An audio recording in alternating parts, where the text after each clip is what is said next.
Hi there, thanks for tuning in. My name is Rhiannon and I'm one of the founders of Barbecue Spit Rotisseries. Today I'm going to answer one of the most common questions we get asked from our customers.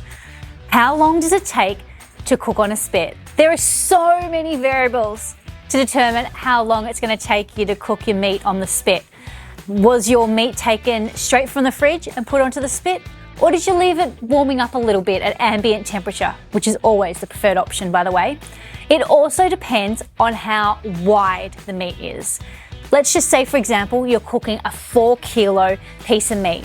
Now that 4 kilos piece of meat will take a lot longer to cook if it's a big chunky piece of meat, but shorter compared to if it's a longer, thinner piece of meat, because it's going to cook all the way through a lot quicker if the piece of meat is narrower. Now, if you're cooking a whole animal on the spit, well, that's going to have so many variables.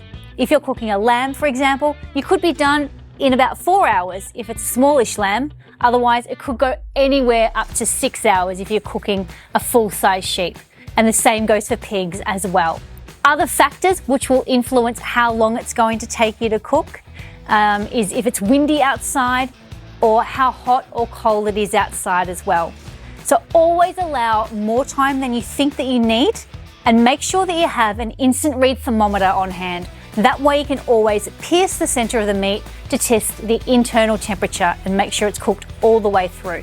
If you'd like to stay connected and keep upping your barbecue game, don't forget, hit the subscribe button, post a comment below, give us a big thumbs up, and I look forward to seeing you in our next video.